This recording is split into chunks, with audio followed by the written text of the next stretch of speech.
Do you like what you're hearing? Help us celebrate our 1-year anniversary. You have until November 13, 2018 to leave us a written review along with a star rating.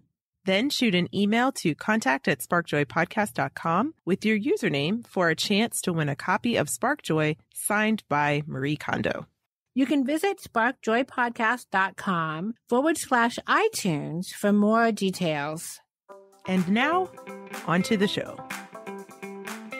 Welcome to Spark Joy, the podcast dedicated to celebrating the KonMari Method and the transformative power of surrounding yourself with joy and letting go of all the rest. With your hosts and certified KonMari consultants, Kristen Ivy and Karen Sochi. And now, here's the show. Today's guest is Gemma Quinn. She's Australia's first certified KonMari consultant, but she practices all over the world. She's also a KonMari Consultant Evaluator, and she works with future consultants during the certification process. Her KonMari approach is informed by over 15 years of experience in business operations and human resource management, all within the design and creative industries. We are so delighted to welcome our colleague to the show today. Welcome to Spark Joy, Gemma. Welcome to Spark Joy. Thank you for having me. It's great to be here. As Karen mentioned, you've originally come from the corporate and business lifestyle. Tell us a little bit about your journey becoming a professional organizer, and how did you know that this was what you wanted to do and transition to? Yeah, so this is probably a bit of the story of my life. I've always thought about how items are stored, how they were accessed, how they were used, which items were nicer than others, for instance. So it's really something that's come naturally to me. So there was never a point in my life where I started thinking about how to organize things. And one of my favorite places in the world was my granddad's shed. My granddad was using the KonMari method to store his items before the KonMari method existed. So I would have all of these magical moments going through screws and nails and sandpaper and timber and all how it was stored. Organizing and how things are stored and what was nice has always been part of my life. But in terms of formally becoming a professional organizer, it wasn't until a couple of years ago where, after working in, the business world for 15 years, that I started to think about wanting a bit more. And people had always been asking me to help organize their homes and their rooms. And it was something I absolutely loved. I loved connecting with my friends and being able to help them have a more organized and operational home. So that's when I started my journey to become a professional organizer. Quite different to my business life, working that many years in London, Melbourne, and in Brisbane in design and advertising. I was an operations director for quite a few years, but organising people's homes is not too different to running a business. But yeah, just a little bit less intense. So tell us a little bit about how you came to become a KonMari organizer. What was it about the KonMari method that spoke to you once you decided that professional organizing was kind of a passion for you? The KonMari method challenged my thoughts because I was always the organised person. Everything had its place in my home. So there was no reason why I thought that a method would necessarily add to my life. So I think that probably one of the surprises was how much it changed my life. The book, The Life-Changing Magic of Tidying Up, there's tidying up in the title, but there's also life-changing magic. It was the act of the joy checked and thinking about my ideal life that really challenged me and allowed me to connect and engage with my items and belongings far more than I ever had. And it allowed me to kind of have this increased sense of happiness. So although I was always really organized, I just had this greater sense of connection. It touched my soul. I was really taken back by that. Once I discovered it, you can't let it go. It just brings so many different amazing things into your life. There's the physical aspects of tidying up in the KonMari method, but it relates to every aspect of your life. I can't kind of emphasize that enough. And I would think that being from Australia, making the commitment to come to the States to go through one of the seminars was kind of a big commitment for you. What was that process like? How did you learn about the idea of becoming a consultant? And how did you decide that that was something you were going to take the risk and do? It was actually my aunt who, first of all, showed me the book, and she was also the one that encouraged me to do it. And I guess there is a risk associated with spending the money and going to the seminar, going to the States from Australia. However, there was a risk of not being happy and not continuing the way that life was. And so I felt like the risk was minimal, because being able to help someone live a life full of joy is a risk worth taking. I think that's really well said. It's almost as though the risk of not doing it is worse than the risk of doing it once you realize that really that's the path for you, that's really what's going to spark joy. Yeah, the risk is huge. The risk of not being happy is massive. That's one of the biggest risks in life. I think that's so interesting you brought that up, because I was literally thinking about that today, because I was reflecting back on a talk that I gave about KonMari yesterday. And there was someone who asked me, what do you do if you don't have motivation to tidy? And I was talking about how the actual act of trying and conquering of the fear basically is what propels you into moving forward, because you can't wait around for the motivation, because it might never come, most likely. Right. Really, it's the action that breeds the motivation and the action that cures the fear. And I was thinking about, why is that resonating with me today in a different way? And I thought about how risky it is for us to, leave our secure, quote unquote, careers in corporate life or business and things like that, where we're not small business owners or entrepreneurs, and then switch over to that lifestyle. And I thought about how much risk it can be attributed to that. But then I thought about, what's the worst case? If all things fail, oh, well, I'll go back to that other life, or, figure out something else to work on. But I can look back and reflect on those seasons and moments of my life and say, well, at least I tried. I heard I think it was Tim Ferris quote the other day. It was, the obstacles are the way, or something along those lines. And basically, if you can deal with your obstacles, deal with your biggest obstacle, and then you can move forward. And that sets you free. And getting started is always the hardest part. And as you were both talking, I was thinking about how this applies to our clients as well, because we are always welcome to keep doing what we're doing. To decide that you are not satisfied with the way your home looks or the way you relate to your possessions is really taking a risk to do something different. So, again, I think having taken the risk to make a big change in our own lives, to become consultants, it helps us to be empathetic to our clients who are also taking what for them can be an enormous risk in making changes that will impact the rest of their lives. When you're joy checking an item, a lot of the time people are thinking about risk. So, for instance, if you have 10 towels and you joy check them and they say, but I want to keep these just in case. And I'm like, okay, well, what's the risk of, if you do let it go, you weigh up the joy risk almost. So the joy of only having a few really beautiful, lovely towels that they really enjoy having, or the risk that something may happen to those and that you will then need additional towels to use. And so for me, if somebody has the money to go and buy additional towels, or they can donate them, managing the risk, knowing what it actually is, but then you can actually let those towels go and create joy. So I know it's a slightly kind of obscure thought, but you're taking that risk and turning it into joy.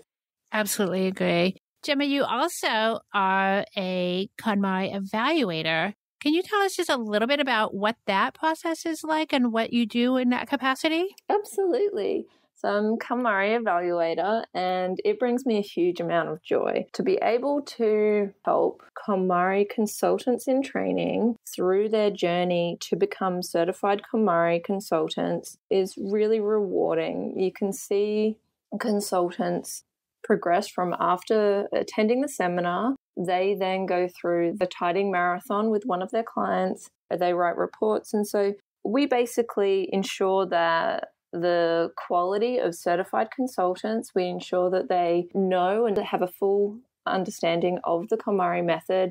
They know how to apply it in a consulting situation, and that they can work with the client to get the full benefit of the KonMari method. Well, I'd love to personally thank you for your support as you uplift the upcoming classes of KonMari consultants, because that's really powerful work, making sure that our standards across the board remain high, just like that joy bar we always talk about. And I imagine being exposed to so many different consultants all around the world helps your own practice. We'd love to talk more about that because we know that you are basically a traveling KonMari consultant and you've seen so many different clutter situations, really nations of clutter, if you will. Let's start by letting the listeners know where you have KonMari'd across the world. Okay. Yes, I have KonMari'd around the world. I do specialize in intensive immersions.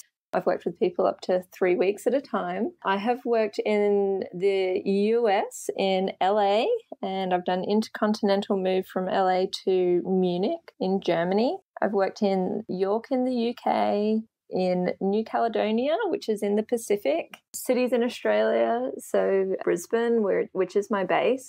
I absolutely love the world. I want to live in the world. I want to be a citizen of the world. And it's a nice combination of being able to evaluate trainees from all around the world and understanding the differences in culture and also the differences in how homes operate, the size, what it might mean to live in a home in Finland versus a home in Bundaberg, which is subtropical. So they're quite different.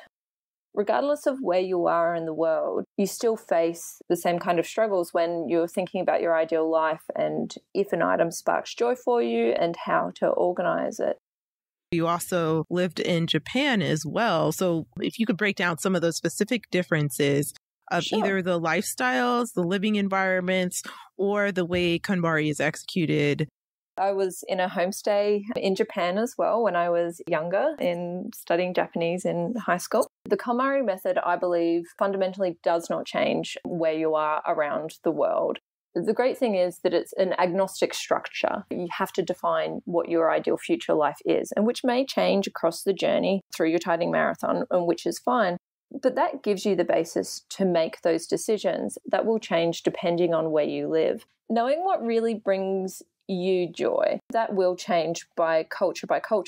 But I guess some of the differences in terms of working in specific countries, in the US, you use all-purpose flour, whereas in Australia and in the UK, we have plain flour and self-raising flour. There's different words for things. In Australia, we call them doonas. In the UK, they call them duvets. And in the US, you call them a comforter, maybe? Yes. Yeah. So they're all different sizes all across the world. For me, it's fascinating and I absolutely love because you learn so much about what really makes them happy. So because I kind of transition into different cultures, it's like you're going in without a preconception of what it should be because you're going in without an understanding of what is done normally, what is socially acceptable or how it should be.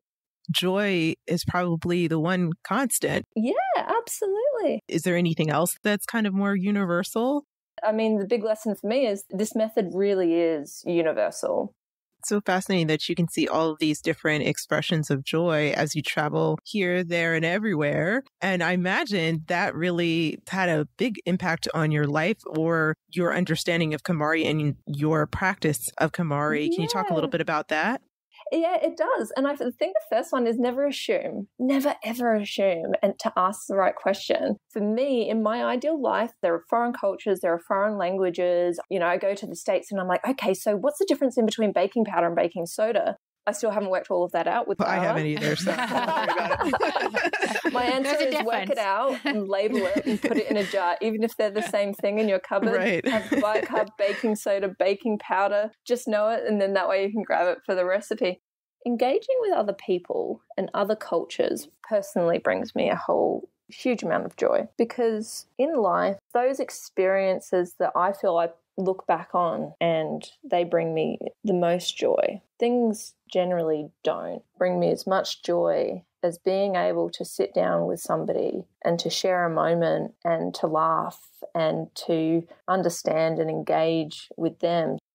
Are there any sticking points that you see? For example, do you find that other cultures have issues with just-in-case items? Do you find that different cultures have different concerns about discarding things, for example? Some cultures have more difficulty expressing their feelings. With that, I always try to encourage clients to find ways which will still allow them to be honest and truthful and bring them joy. So for instance, if you know that something brings you joy, but it's going to actually cause a bit of tension with somebody else and that engagement doesn't bring you joy, then that's not necessarily the best outcome. As long as they're being honest and truthful with themselves, then they might find other ways to make that engagement.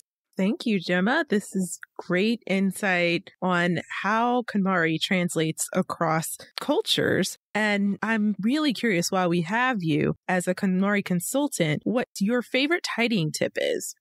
I'm going to give two because one's not necessarily a tidying tip, and that is joy check properly. Like, interrogate yourself. Like, a lot of people will just pick things up and they go, this sparks joy, this doesn't. Grow your sensitivity to knowing what sparks joy for you. It will change your life. That is the most powerful thing. My other favorite tidying tip is boxes. They're just amazing. I love them. Play Tetris, like get smaller and smaller. Try and get to the point where you've got every single item in your house in a box. It just works. Yes, that's great. You and Marie Kondo love boxes. And I love how you described it as Tetris, because I think that emphasizes the fact that storage is very fluid and flexible. And we just have to keep playing around with it throughout the process until it clicks in place. So we love that suggestion. Yeah, it really is a game. Well, those are great tidying tips. And Gemma, we ask all of our guests at this very moment, what sparks the most joy in your life? Oh, people, like the engagement with people and everything. Awesome. And do you have any parting words of wisdom for our Spark Joy listeners? Just start with a small category and just keep going. Reach out to the KonMari Consult community. Everybody there will give you a whole heap of encouragement and keep you going. Write your list of all of your categories, subcategories, and just keep going through in order. And good luck. We're all barracking for you. Thanks so much, Gemma. We loved having you here on Spark Joy. Thank you for having me. It was so lovely to be able to talk and share the method with you. You can find Gemma at gemmaquinn.com.au or on Instagram and Facebook at gemmaquinn.KonMari Consultant. So now we want to hear from you. Tell us your burning, tidying questions or share stories about how KonMari has impacted your life. You can find us at sparkjoypodcast.com and click Ask SparkJoy to leave a question or comment for a chance to be featured on next week's show. While you're there, sign up to join our Spark Joy podcast community and get notified when each episode airs. You can also join the Spark Joy podcast community on Facebook, Instagram, or Twitter at the handle @SparkJoyPodcast. Thanks for tuning in, and we hope your day sparks joy.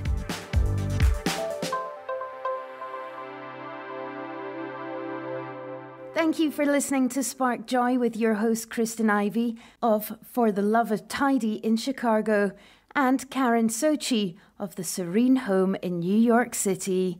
Spark Joy, the podcast, is not endorsed by or affiliated with KonMari Media Incorporated. The opinions expressed on this episode represent the views of the co-hosts and guests alone and do not represent the corporate position of KonMari Media Incorporated or the KonMari Consultant community.